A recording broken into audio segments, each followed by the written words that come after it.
નમસ્કાર વિદ્યાર્થી મિત્રો, આજે આપણે ગુજરાતીમાં ધોરણ 10માં વૈષ્ણવજન કાવ્ય જે છે એની સમજૂતી મેળવીશું. તો આપણું પહેલું કાવ્ય જે છે ગુજરાતીમાં વૈષ્ણવજન છે. સામાન્ય રીતે વૈષ્ણવજન જે છે એનો શબ્દ જે છે એ જો છૂટો પાડવામાં આવે તો શું થાય કે વૈષ્ણવ પ્લસ જન. વૈષ્ણવ એટલે કે એક એવો સંપ્રદાય છે કે જે કૃષ્ણ ભક્ત હોઈ શકે.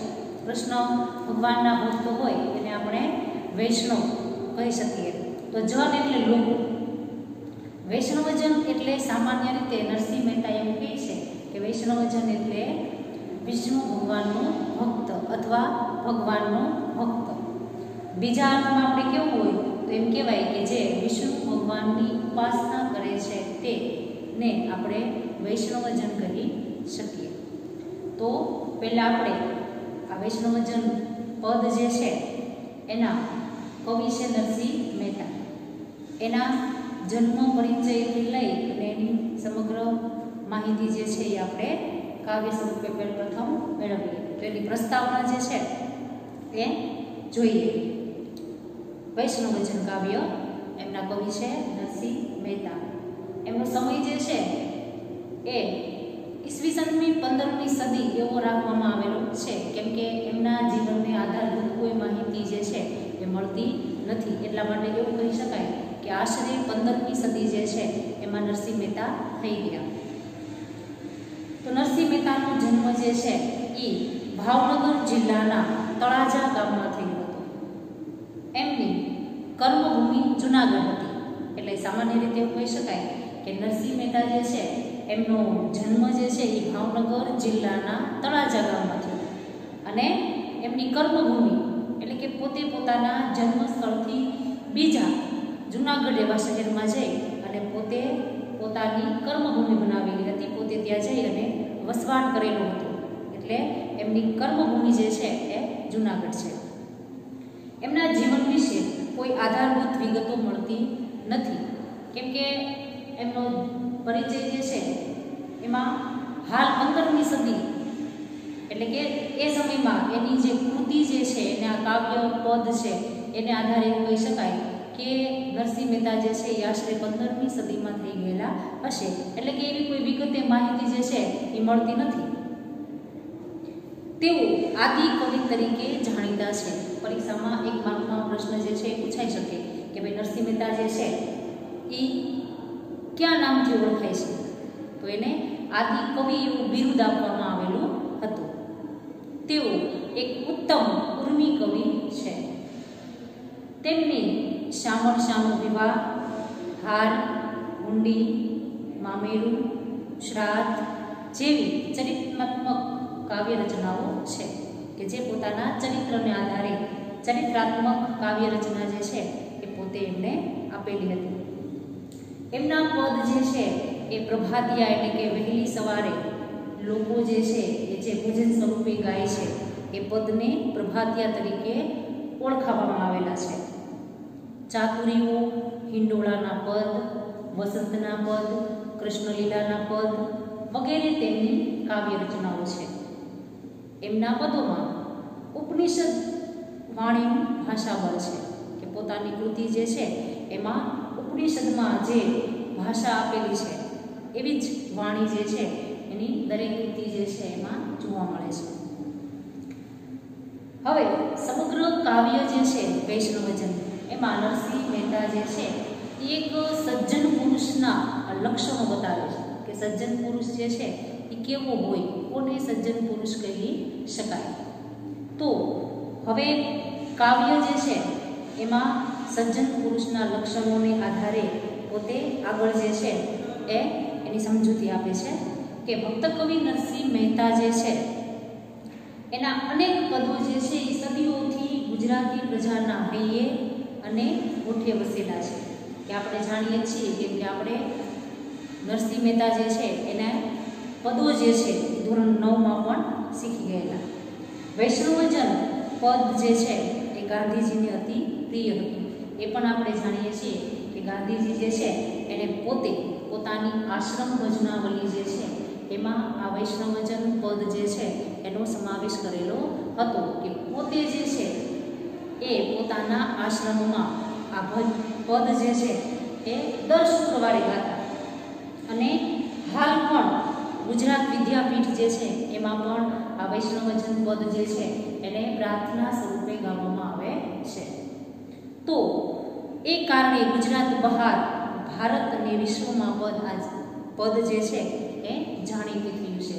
માત્ર ગુજરાત પૂરતું નહીં, ભારત પૂરતું નહીં, પણ સમગ્ર વિશ્વમાં આ વૈષ્ણવજન કાવ્ય જે છે એ જાણીતું થયું છે. આ પદમાં વૈષ્ણવજન એટલે કે સાદી ભાષામાં જેને ભગવાનનો માણસ અથવા સજ્જન કહી શકાય એ એમના લક્ષણો બતાવવામાં આવેલા છે. કે સામાન્ય રીતે નરસિંહ મહેતા જે છે એ પોતે એવું કહે છે કે ભાઈ વૈષ્ણવજન કોને કહેવાય, સાચો વૈષ્ણવ કેવો હોય? માત્ર ભગવાનની ઉપાસના કરવાથી, એનું સવાર સાંજ પ્રાર્થના કરવાથી આ માણસ જે છે એ વૈષ્ણવ છે એવું કહી શકાય, એ તો બરાબર છે. પણ એમ કહે છે કે આપણે ખરી રીતે જોવું હોય કે ભાઈ સાચો વૈષ્ણવ માણસ કોને કહેવાય, તો જેમાં સજ્જન માણસના તમામ પ્રકારના લક્ષણો હોય. કેવા કેવા લક્ષણો હોય તો એ આપણે કાવ્ય દ્વારા જોઈશું. જે બીજાનું દુઃખ જાણે, પહેલું લક્ષણ નરસિંહ મહેતા જે છે એવું બતાવે છે કે ભાઈ સાચો વૈષ્ણવ કોને કહી શકાય કે જે બીજાનું દુઃખ જે છે એને જાણે એટલે ઓળખે. કોઈની પણ પર ઉપકાર કરે છતાં પણ મનમાં અભિમાન ન રાખે. કોઈ પણ વ્યક્તિ જે છે એની પર ઉપકાર કરવો એટલે પરોપકાર કરવો, મદદ કરવી. કેવી મદદ? તો કે કોઈ પણ જાતના સ્વાર્થ રાખ્યા વગર. તો ઉપકાર કરે છે છતાં પણ ક્યારેય મનમાં અભિમાન લાવતો નથી કે મેં કીધું. બધાને માન આપે, કે સમાજમાં રહેલા નાના મોટા દરેક વ્યક્તિ જે છે એને માન સન્માન આપે. કોઈની નિંદા ન કરે, ઈર્ષા અદેખાઈ કરવી, બીજાની નિંદા કરવી, એવા કોઈ પણ જાતનું લક્ષણ જે છે એ વૈષ્ણવજનમાં હોઈ શકે નહીં. મન, વચન અને કર્મથી શુદ્ધ હોય, કે પોતાનું મન એટલે કે મનમાં ક્યારેય બીજા પ્રત્યે ખરાબ વિચાર પણ લાવતો નથી. ત્યાર પછી વચન, પોતે જે પણ કાંઈ બોલે છે એ બોલવામાં એવું લાગે કે માણસ જે છે એ એવા ભાવથી બોલે છે કે સામેવાળી વ્યક્તિને દુઃખ લાગે. અને કર્મથી એવું કોઈ પણ કામ પણ નથી કરતો કે જે સામેવાળી વ્યક્તિને દુઃખ થાય. એટલા માટે સાચો વૈષ્ણવ જે છે એ પોતાના મન, વચન અને કર્મથી હંમેશા શુદ્ધ હોય છે. બધા તરફ સંભાવ રાખનાર, કે સમાજમાં રહેલા દરેક વ્યક્તિ જે છે એની પ્રત્યે સમાન દ્રષ્ટિ ધરાવે છે. પર સ્ત્રીને માતાની દ્રષ્ટિએ જોઈએ, કે પારકી સ્ત્રી કે પોતાની પત્ની સિવાયની કોઈ પણ સમાજમાં રહેલી સ્ત્રી જે છે એને હંમેશા માતાની દ્રષ્ટિએથી જુએ છે. અસત્ય વચન ન બોલે, ક્યારે પણ પોતે ખોટું બોલતો નથી. બીજાના ધનને હાથ પણ ન અડાડે, કે પારકાનું કોઈ પણ ધન, પૈસા હોય, કોઈ હીરા જવેરાત હોય, કંઈ પણ પોતે જે છે પારકાના ધનને ક્યારે પણ હાથ લગાવતો નથી. મોહ માયા ત્યાગી દીધા હોય, કે જેને પોતે સમાજમાં રહેવા છતાં, સંસારમાં રહેવા છતાં કોઈ પણ જાતની મોહ માયામાં આસક્તિ નથી. અને મનમાં વૈરાગ્ય ધારણ કર્યો હોય, કે પોતે પોતાના મનમાં જે છે એ અડગ વૈરાગ્ય ધારણ કરેલો હોય. લોભ, કપટ, કામ, ક્રોધ રહિત હોય, કે સજ્જન પુરુષનું એ પણ એક લક્ષણ છે કે એ માણસ ક્યારેય લોભી હોઈ શકે. કપટ, કે બીજાને હેરાન પરેશાન કરવું, બીજા સાથે કપટ કરવું, એવો ભાવ જે છે એ ક્યારેય સજ્જન પુરુષમાં હોઈ શકે નહીં. કામ, ક્રોધ રહિત હોય, કોઈ પણ જાતની ઈચ્છા જે છે એના મનમાં હોતી નથી. અને ક્યારેય પણ ગમે એવી પરિસ્થિતિ આવે છતાં પણ એ માણસ જે છે એ ક્યારેય કોઈ વ્યક્તિ ઉપર કે કોઈના પર ક્યારેય ક્રોધ કરતો નથી. તે જ સાચો અથવા ખરો સજ્જન કહી શકાય. તે જ સાચી રીતે ખરો સજ્જન જે છે કહી શકાય. એવા માણસના દર્શનથી આપણી 71 પેઢી તરી જાય. કે સામાન્ય રીતે આપણે સમાજમાં જોતા હોઈએ કે ભાઈ માણસ જે છે એ પોતાના પૂર્વજો જે છે એનો ઉદ્ધાર કરવા માટે કોઈ હોમ હવન કરતા હોય, તો આ યજ્ઞ કરવામાં આવે, હોમ હવન કરવામાં આવે, એમાં વિવિધ પ્રકારની આહુતિ જે છે એને હોમવામાં આવે તો એવું કહી શકાય છે કે શાસ્ત્ર એવું કહે છે કે કોઈ માણસ યજ્ઞ કરે છે તો પોતાનાથી આગળની 71 પેઢી સુધી એની પુણ્ય જે છે એ મળી શકે, 71 પેઢીનો ઉદ્ધાર જે છે એ યજ્ઞ દ્વારા થઈ શકે. તો નરસિંહ મહેતા પોતાના કાવ્ય દ્વારા એવી સમજૂતી આપે છે કે જુઓ, સજ્જન પુરુષ જે છે એમાં તમામ પ્રકારના લક્ષણો રહેલા હોય તો એમને ક્યારેય પણ કોઈ પણ જાતના હોમ હવનથી પર રહી અને માત્ર તમામ પ્રકારના લક્ષણોથી આ માણસ ભરેલો હોય તો એ માણસ સાચી રીતે પોતાની 71 પેઢી જે છે એને તારી દેવી, એટલે ઉદ્ધાર કરી દેવો. તો આ હતા સજ્જન પુરુષના લક્ષણો કે વૈષ્ણવજન કાવ્ય દ્વારા કવિ જે છે એ પોતે એમ કહે છે કે સાચો વૈષ્ણવ જે છે એ કેવો હોય, કોને કહી શકાય કે આ વૈષ્ણવજન છે. તો આપણે કાવ્ય જે છે એની શરૂઆત કરતા પહેલા એટલું જોઈ લઈએ કે સમગ્ર કાવ્ય પંક્તિ જે છે એ બે-બેની પંક્તિમાં આપેલી છે. તો સમગ્ર કાવ્ય જે છે એ જ્યારે પરીક્ષા દરમિયાન 1 કે 2 માર્કમાં સમગ્ર કાવ્ય પંક્તિ જે છે એમાં કોઈ પણ એક કાવ્ય પંક્તિ લઈને એનો ભાવાર્થ પૂછી શકે. બીજું એ કે એવું પણ પૂછી શકે કે સમગ્ર કાવ્ય જે છે એનો ભાવાર્થ સ્પષ્ટ કરો. તો આખા બધા જ કાવ્ય જે છે, આખી કાવ્ય જે છે બધા જ કાવ્યની કાવ્ય પંક્તિને આપણે સારાંશ જે છે એ યાદ રાખવાનું છે કે આખી કાવ્ય પંક્તિ જે છે એનો ભાવાર્થ શું થઈ શકે, કેમ કે એમાં આપેલા તમામ પ્રકારના શબ્દો જે છે એનો સમાનાર્થી શબ્દ હોય તો એની યોગ્ય સમજૂતી એ બધું જે છે એ આપણે યાદ રાખવાનું છે. તો પહેલી જ કાવ્ય પંક્તિ જે છે એમાં નરસિંહ મહેતા એમ કહે છે કે વૈષ્ણવ જંતુ તેને કહીએ જે પીડ પરાઈ જાણે રે, પર દુખે ઉપકાર કરે તોય મન અભિમાન ન આણે રે. કે નરસિંહ મહેતા એવું કહે છે કે વૈષ્ણવજન સાચો ભગવાનનો માણસ તેને જ કહી શકાય કે જે પીડ એટલે પીડા, પરાઈ એટલે બીજાની, જાણે એટલે સમજે અથવા ઓળખે, પર દુખે, પર એટલે બીજાનું, દુઃખ એટલે દુઃખ, ઉપકાર એટલે ઉપકાર અથવા પરોપકાર કરે, તોય એટલે તો પણ, મન અભિમાન, અભિમાન એટલે અહંકાર, ન આણે, ન એટલે નહીં, આણે એટલે તળપદો શબ્દ છે કે આણે એટલે લાવે. તો નરસિંહ મહેતા શું કહે છે કે સાચું વૈષ્ણવજન, સાચો ભગવાનનો ભક્ત જે છે એ તેને જ કહી શકાય કે જે બીજાની પીડા, પીડા એટલે દુઃખ અથવા પીડા, પરાઈ એટલે બીજાની ઓળખે છે. પર દુઃખે, બીજા ઉપર જ્યારે પણ કાંઈ આપત્તિ, દુઃખ આવી પડે છે ત્યારે શું કરે છે તો કે ઉપકાર કરે છે, છતાં પણ મન અભિમાન ન આણે રે, મનમાં ક્યારેય અભિમાન લાવતો નથી કે બીજાને કોઈ પણ રીતે મદદરૂપ થાય છે તો એ એવું નથી વિચારતો કે ભાઈ હું આને મદદ કરું છું તો મારા જેવું ઉપકાર જે છે, મારા જેવો ઉપકાર કોઈ ન કરી શકે. એવું વ્યક્તિ જે છે એ સામાન્ય રીતે કોઈ પણ કામ કરતો હોય તો અભિમાન જે છે એનામાં હોઈ શકે. તો નરસિંહ મહેતા એવું કહે છે કે સજ્જન પુરુષમાં ક્યારેય અભિમાન હોતું નથી. તો સમગ્ર કાવ્ય પંક્તિ જે છે એનો ભાવાર્થ જે છે એ આપણે એમ લઈ શકીએ કે ભાઈ સાચો વૈષ્ણવજન એને જ કહી શકાય, સાચો ભગવાનનો ભક્ત તેને કહી શકાય કે જે બીજાના દુઃખને સમજે છે, બીજા ઉપર કોઈ દુઃખ આવી પડે તો એની ઉપર ઉપકાર કરે છે, એને મદદ કરે છે, છતાં પણ તો પણ મનમાં ક્યારેય અભિમાન લાવતો નથી. હવે બીજી કાવ્ય પંક્તિ. સકળ લોકમાં સૌને બંદે, નિંદા ન કરે કેની રે, વાચ કાચ મન નિશ્ચલ રાખે, ધન ધન જનની તેની રે.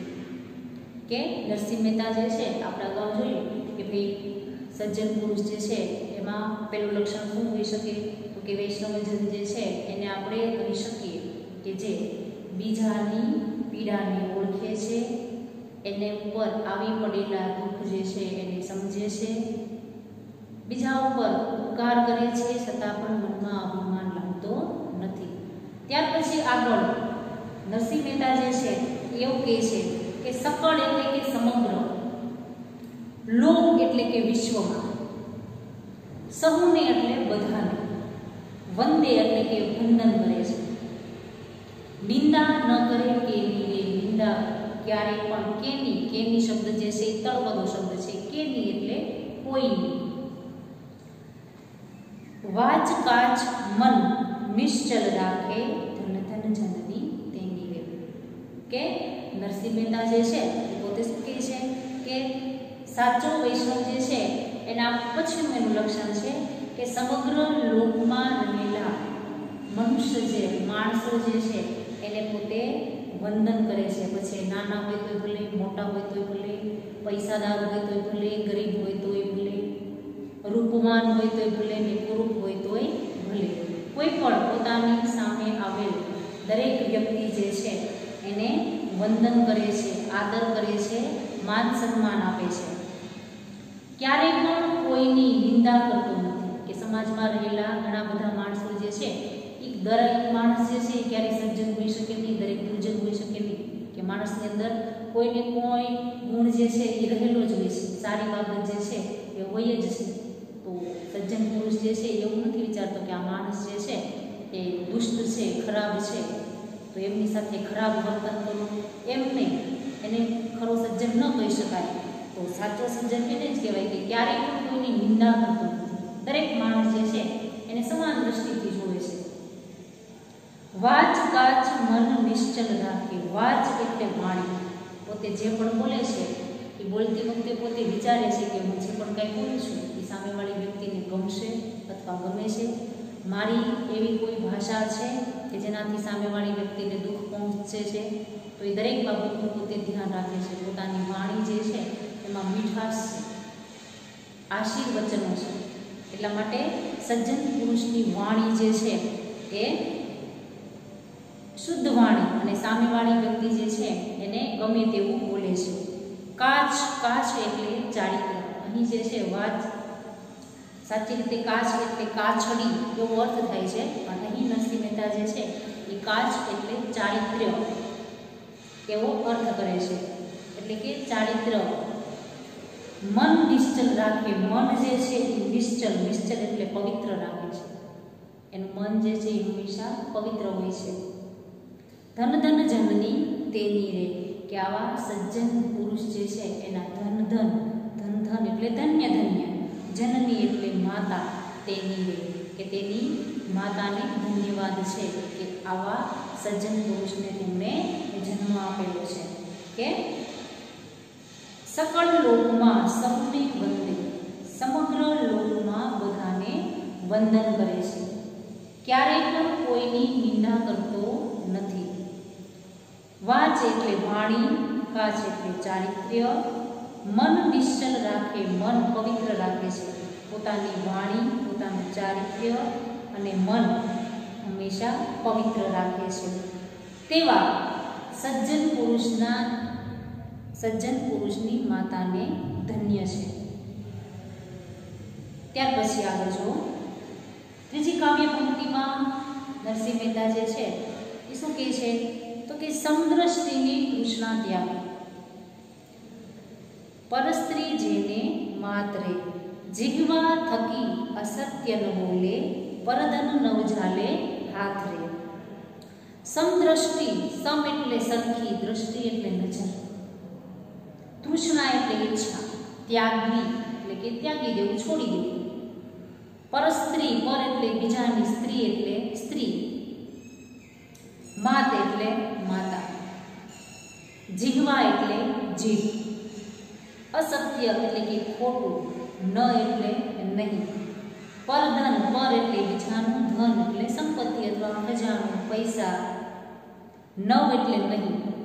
જો અર્થભેદમાં બે શબ્દ એવા પૂછાઈ શકે કે નવ શબ્દ બે વાર નવ નવ લખેલું હોય તો એકમાં એમ બતાવવાનું પહેલાં કે નવ એટલે સંખ્યા અને બીજું નવ એટલે નહીં. ઝાલે શબ્દ તળપદો શબ્દ છે કે ઝાલે એટલે પકડે, હાથ રે, પોતાના હાથમાં.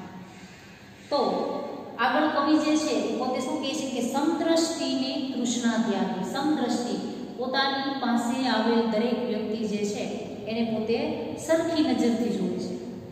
બધા પ્રત્યે એનો ભાવ જે છે એ એક જ ભાવ રહેલો છે. નાના મોટાનો કે અગાઉ કીધું એમ કે કોઈ આ પૈસાદાર માણસ છે તો એને માન સન્માન અપાય, ગરીબ છે તો એને માન સન્માન ન અપાય, એને તુચ્છતાની દ્રષ્ટિએ જોવાય, એવા કોઈ પણ જાતનો ભાવ જે છે એનામાં રહેલો હોતો નથી. પણ પોતાની પાસે આવેલ દરેક વ્યક્તિ કોઈ પણ હોઈ શકે તો એને પોતે સમદ્રષ્ટિ એટલે કે સરખી નજરથી જુએ છે. દરેક વ્યક્તિ પ્રત્યે પોતાને સરખો ભાવ રહેલો છે. તૃષ્ણા ત્યાગી. તૃષ્ણા એટલે ઈચ્છા.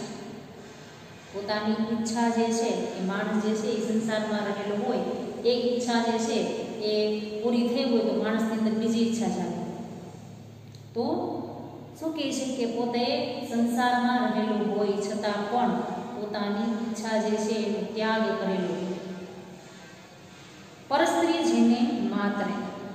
પરસ્ત્રી એટલે કે બીજાની સ્ત્રી, પારકી સ્ત્રી કે પોતાની પત્ની સિવાયની કોઈ પણ સ્ત્રી હોય એને આ સજ્જન પુરુષ જે છે એ માતાની દ્રષ્ટિએથી જુએ છે.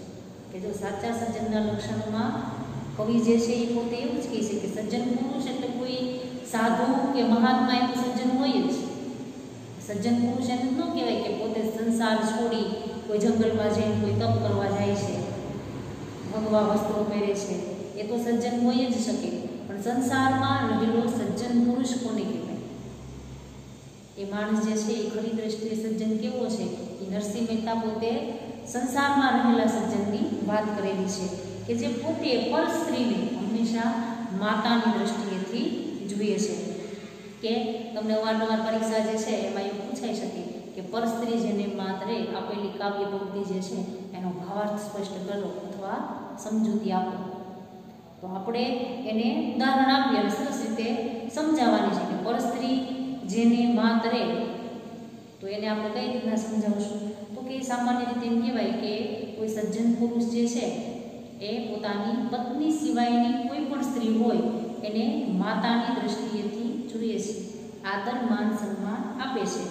ઉદાહરણ તરીકે આપણે લઈએ તો કે માણસ જે છે એમની પાસે ધન હોય, પૈસા હોય, પૈસા પછી સમય અને વ્યક્તિનું ચારિત્ર, આ ત્રણ બાબત જે છે એ આપણે લઈએ તો કે વ્યક્તિ જે છે એ ગમે એટલો પૈસાવાન હોય, ધનવાન હોય, એકવાર એમની પાસેથી પૈસા જે છે એ પોતે વેડફાઈ જાય, પૈસા પોતે ધન જે છે એ ગુમાવી દે તો એ ધન જે છે એ પોતે પરિશ્રમ કરે તો ફરી પાછું ધન મેળવી શકાય.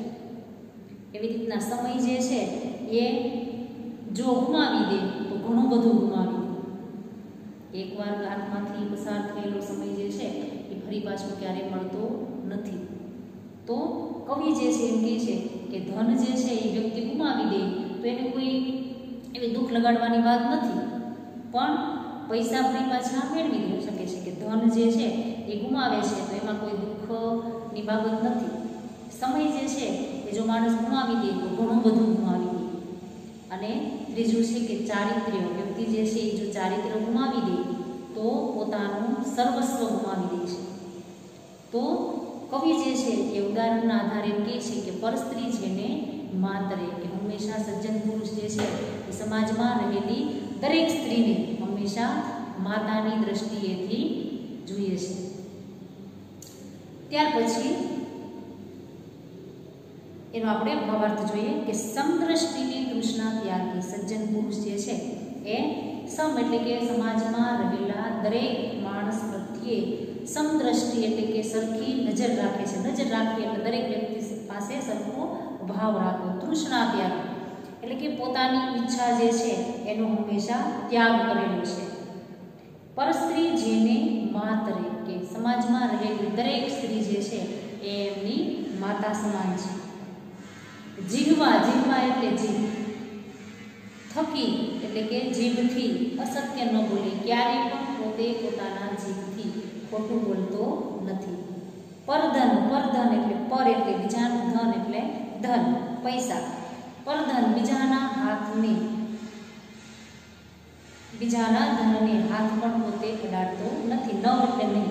જો એ શબ્દ જે છે એમાં આપણે ખાસ ધ્યાન રાખવાનું છે કે અર્થભેદમાં બે શબ્દ નવ નવ સરખા આપેલા હોય તો પહેલો નવ તો કે સંખ્યા અને બીજું નવ તો કે નહીં. તો પરધન એટલે કે બીજાના ધનને હાથ પણ અડાડતો નથી. ત્યાર પછી આગળ મોહ માયા વ્યાપે નહીં તેને દ્રઢ વૈરાગ્ય જેના મનમાં રે. રામ નામ શું તાળી રે લાગી સકળ તીરથ તેના તનમાં રે. ત્યાર પછી નરસિંહ મહેતા જે છે એમ કહે છે કે મોહ એટલે આસક્તિ. વ્યક્તિ જે છે એને બીજી કોઈ પણ પ્રકારની લાલચાઓ મોહ પમાડે એવી વસ્તુ જે છે એ વ્યક્તિને પોતાના તરફ આકર્ષે. તો મોહ અને માયા એટલે મમતા અથવા સ્નેહ, કે સંસારમાં એવી ઘણી બધી વસ્તુ છે કે જેનાથી વ્યક્તિનું મન જે છે એ આકર્ષાય. વ્યાપે નહીં, વ્યાપવું એટલે ફેલાવવું અથવા સ્પર્શવું. તો કે આ સજ્જન પુરુષ જે છે એને સંસારમાં રહેલી કોઈ પણ મોહ પમાડે તેવી વસ્તુ જે છે એ સ્પર્શી પણ શકતી નથી. દ્રઢ એટલે કે અડગ, અને વૈરાગ્ય શબ્દ જે છે એ અવારનવાર સમાનાર્થીમાં પૂછાઈ શકે અથવા શબ્દ સમૂહ માટે એક શબ્દ આપો, એના માટે તમને એવો શબ્દ આપેલો હોય કે સંસારની મોહ માયાથી અલિપ્ત. અલિપ્ત એટલે દૂર. કોને કહેવાય તો કે વૈરાગ્ય, કે માણસ જે છે એને સંસારમાં રહેલી દરેક પણ પ્રકારની મોહ માયા જે છે એનાથી દૂર હોય એ માણસને વૈરાગી માણસ કહેવાય. જેના મનમાં રહે, કે હંમેશા એનામાં દ્રઢ વૈરાગ્ય જે છે એ રહેલો હોય છે. રામ નામ શું તાળી રે લાગી સકળ તીરથ તેના તનમાં રે. રામ નામની તાળી લાગવી એટલે પોતાના પ્રભુના ભજનમાં એકતાન થવું. પોતે જે પણ કંઈ ભક્તિ કરે છે એમાં એનું મન જે છે એ ક્યાંય પણ ભટકતું નથી, પણ એનું મન જે છે એ હંમેશા એકતાન થયેલું હોય છે. કે રામ નામની તાળી લાગવી એટલે કે પોતાના પ્રભુનું ભજન કરે છે તો આ ભજનમાં પોતે એકતાન બની જાય છે. પોતાને એકતાન બની અને પોતે પ્રભુનું ભજન કરે છે. સકળ એટલે કે સમગ્ર. તીરથ શબ્દ જે છે એ તળપદો શબ્દ છે. તીરથ એટલે તીર્થ. તેના તનમાં રે, તન એટલે શરીર. તો સજ્જન પુરુષનું એ પણ લક્ષણ છે કે સકળ તીરથ તેના તનમાં રહે. કે સમાજમાં રહેલા માણસો જે છે એ આપણે જોઈએ કે વિવિધ રીતે પોતે પૂજા ભક્તિ કરવા માટે, ભગવાનને મેળવવા માટે, વિવિધ પ્રકારની યાત્રા કરવા માટે અવનવા સ્થળે જે છે એ યાત્રા કરવા માટે જાય છે.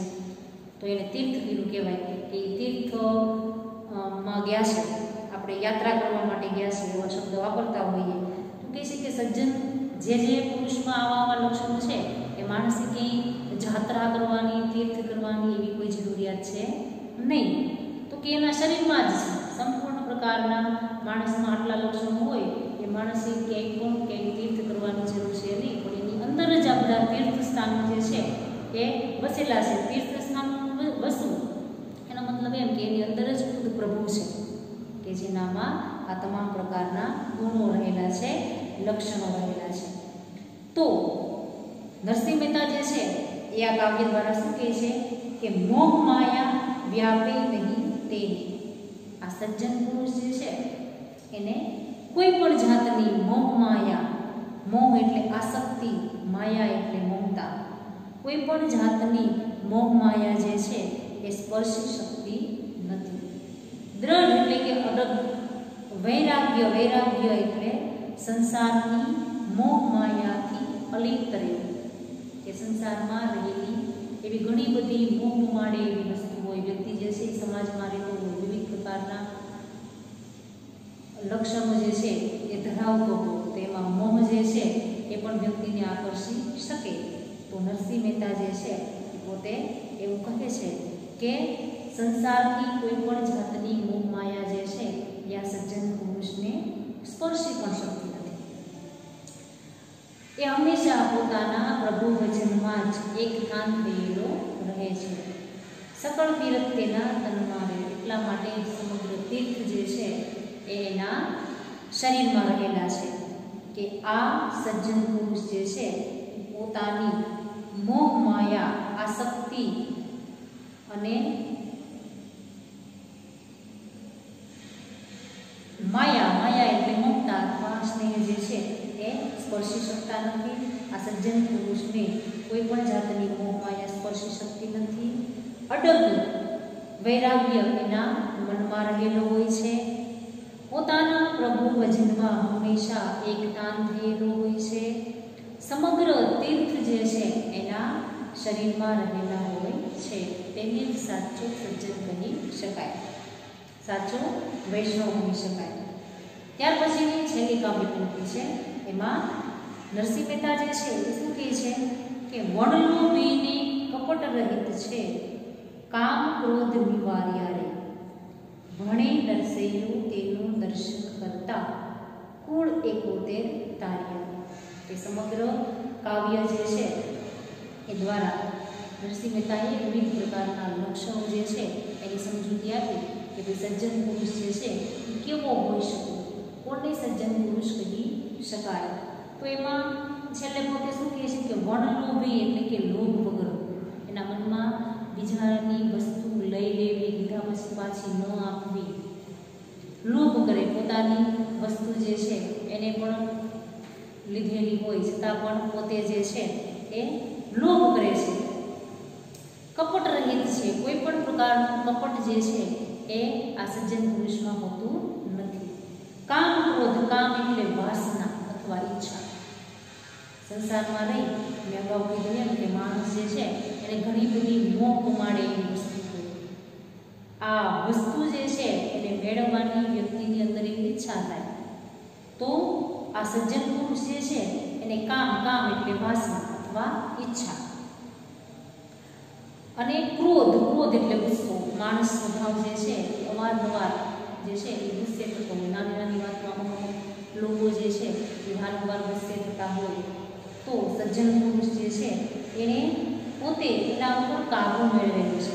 કોઈ પણ માણસ એની ગમે એવી હાંસી ઉડાવે, ગમે તેવું બોલી જાય, છતાં પણ આ સજ્જન પુરુષ જે છે એને નિવારવા એટલે દૂર કરવો. કામ અને ક્રોધને, પોતાની અંદર રહેલી ઈચ્છાને અને ક્રોધ ઉપર હંમેશા પોતે કાબુ મેળવેલો છે.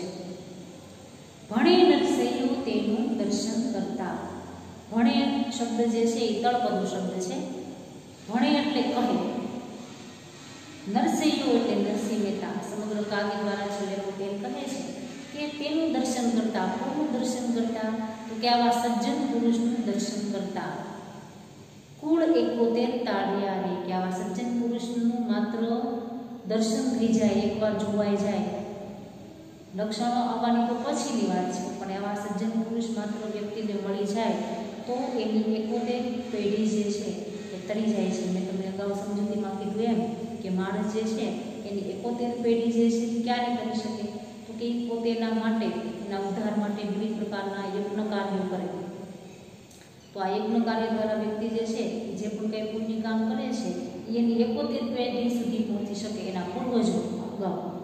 તો એમ કહે છે કે આવા સજ્જન પુરુષ જે છે એના માત્ર દર્શન થઈ જાય તો માણસ જે છે એની 71 પેઢી જે છે એ તરી જાય છે. તાર્યા એટલે કે તરી જાય છે, ઉદ્ધાર થઈ જાય છે. કે સજ્જન પુરુષ જે છે એ લોભ વગરનો હોય છે, કપટ વગરનો હોય છે. એને પોતે કામ એટલે કે પોતાની ઈચ્છા અને ક્રોધ ઉપર, ગુસ્સા ઉપર કાબુ મેળવેલો છે અથવા બંનેને દૂર કરેલા છે. નરસિંહ મહેતા કહે છે કે આવા સજ્જન પુરુષના દર્શન કરવાથી 71 પેઢી જે છે એ તરી જાય છે. સમગ્ર કાવ્ય જે છે એની આપણે પહેલાંની જેમ આખી કાવ્ય જે છે એની દરેક કાવ્ય પંક્તિ જે છે એને આપણે વિસ્તારથી એનો ભાવાર્થ જે છે એ ફરીથી સમજી લઈએ. કે મેં કીધું એમ કે જો પરીક્ષામાં તમારે એક કાવ્ય પંક્તિ જે છે એ પણ પૂછાઈ શકે કે ભાઈ આપેલી કાવ્ય પંક્તિ જે છે એની સમજૂતી આપો 1 કે 2 માર્કમાં પૂછાઈ શકે. એમ પણ પૂછાઈ શકે કે ભાઈ સમગ્ર કાવ્યનો ભાવાર્થ સ્પષ્ટ કરો. એટલે કે આપેલું કાવ્ય જે છે એમાં દરેક કાવ્ય જે છે એની સમજૂતી તમારે યાદ રાખવાની છે. એટલે એ તમારે સવિસ્તાર જવાબમાં પૂછાઈ શકે. તો આપણે પહેલેથી માત્ર કાવ્યની સમજૂતી જોવાની છે. તો કવિ જે છે એ પોતે એમ કહે છે કે ભગવાનનો ભક્ત તેને જ કહી શકાય જે બીજાના દુઃખને જાણે છે। પર દુઃખે ઉપકાર કરે તો એ બીજા ઉપર ઉપકાર કરે છતાં પણ મનમાં ક્યારેય અભિમાન લાગતો નથી। આ થઈ તમારી પહેલી કાવ્યપંક્તિ। બીજી કાવ્યપંક્તિ છે કે सकल लोकમાં સૌને વંદે નિંદા ન કરે કે નીરે વાચ કાચ મન નિશ્ચલ રાખે ધન ધન જનની તેની રે। બીજી કાવ્યપંક્તિમાં કવિ કહે છે કે સમગ્ર વિશ્વમાં બધાના આદર સન્માન આપે છે, બધાને વંદન કરે છે, ક્યારે પણ કોઈની નિંદા કરતો નથી। વાચ કાચ, વાચ એટલે વાણી, કાચ એટલે ચારિત્ર, મન એટલે મન, નિશ્ચલ એટલે કે પવિત્ર રાખે છે, ધન ધન જનની તેની રે કે એવા સજ્જન પુરુષને જન્મ આપનાર એની માતાને ધન્ય છે। ફરીવાર આપણે પહેલું કાવ્યની પહેલી પંક્તિ જોઈએ કે સાચો વૈષ્ણવ તેને જ કહી શકાય કે જે બીજાની પીડાને જાણે છે, બીજા ઉપર આવી પડેલા દુઃખને દૂર કરવા માટે એની ઉપર ઉપકાર કરે છે, છતાં પણ ક્યારેય મનમાં અભિમાન લાવતો નથી। બીજી કાવ્યપંક્તિમાં કવિ કહે છે કે સમગ્ર લોકમાં બધાને વંદન કરે છે, લોક એટલે વિશ્વમાં, સમગ્ર વિશ્વમાં બધાને વંદન કરે છે, છતાં પણ ક્યારેય બધાને વંદન કરે છે, ક્યારેય પણ કોઈની નિંદા કરતો નથી। એની વાણી, એનું ચારિત્ર્ય અને મન જે છે એ હંમેશા નિશ્ચલ રહે છે। આવા સજ્જન પુરુષને જન્મ આપનાર તેની માતાને ધન્ય છે। ત્રીજી કાવ્યપંક્તિ છે કે સમદ્રષ્ટિ ને તૃષ્ણા ત્યાગી પરસ્ત્રી જેને માતરે જીવવા થકી અસત્ય ન બોલે પરધન ન ઝાલે હાથ રે કે સજ્જન પુરુષ જે છે એ બધા પ્રત્યે સરખી નજરથી જુએ છે, પોતાની અંદર રહેલી ઈચ્છા જે છે એનો ત્યાગ કરેલો છે, પરસ્ત્રીને હંમેશા માતાની નજરથી જુએ છે, ક્યારેય પણ જીભથી પોતે અસત્ય બોલતો નથી, બીજાના ધનને હાથ પણ લગાડતો નથી।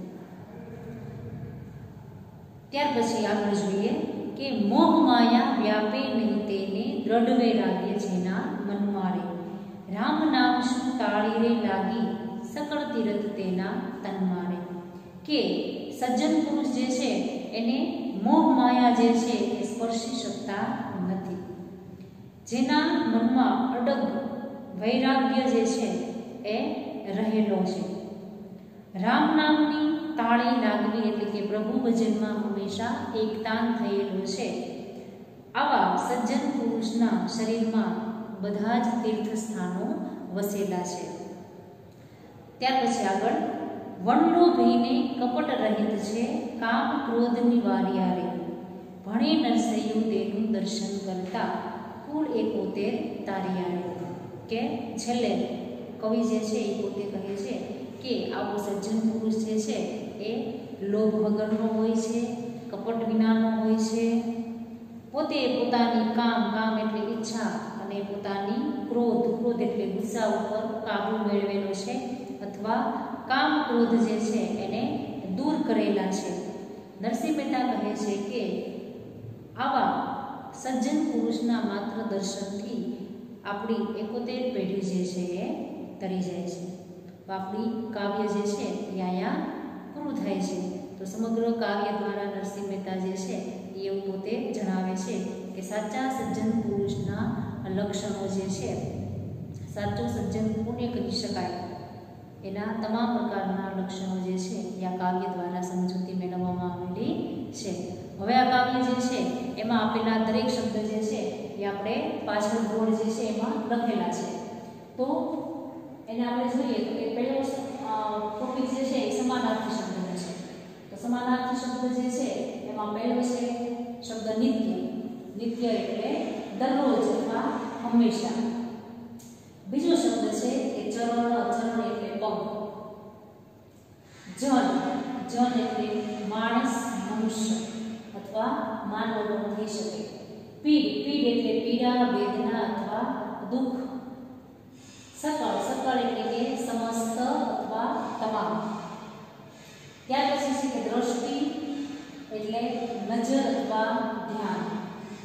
એના પછીનો શબ્દ છે કે તૃષ્ણા. તૃષ્ણા એટલે ઈચ્છા.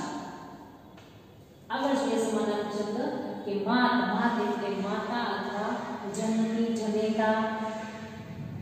તન. તન એટલે શરીર. ત્યાર પછીનું છે કે હાથ. હાથ એટલે હસ્ત, કર, ભુજા થઈ શકે. આગળ શબ્દ છે કે અભિમાન. અભિમાન એટલે અહંકાર અને એનો બીજો સમાનાર્થી ગર્વ પણ થઈ શકે. જીહવા. જીહવા એટલે જીભ. આ હતા સમાનાર્થી શબ્દ કે જે સમગ્ર કાવ્ય દ્વારા આપણી પરીક્ષામાં જે છે પૂછાઈ શકે એટલે ધ્યાનમાં રાખવા.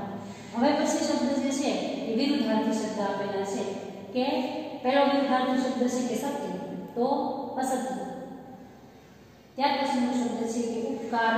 તો એનો વિરુદ્ધાર્થી અપકાર. ત્યાર પછીનો શબ્દ છે કે અભિમાન. તો એનો વિરુદ્ધાર્થી નિરાભિમાન.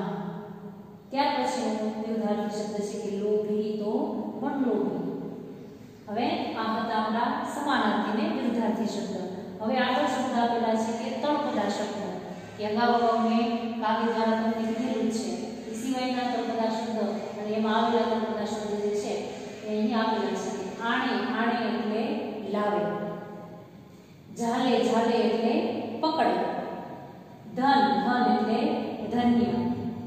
કાચ. કાચ જે છે એ શબ્દનો સાચો જવાબ જે છે સાચો વાક્ય થાય એ કાચરી. પણ અહીં જે છે સમગ્ર કાવ્ય દ્વારા કવિ જે છે એ કાચ શબ્દ જે છે એ ચારિત્ર્ય માટે વાપરેલો છે. ત્યાર પછીનો શબ્દ છે કે કેની. કેની એટલે કોઈની. ત્યાર પછીનો શબ્દ છે કે વાચો. વાચ એટલે વાણી. ભણે. ભણે એટલે કહે અથવા બોલે. આ હતા તળપદા શબ્દ. ત્યાર પછીના શબ્દ જે છે એ શબ્દ સમૂહ માટે એક શબ્દ આપો એવો એક માર્કમાં તમને પરીક્ષામાં પૂછાઈ શકે.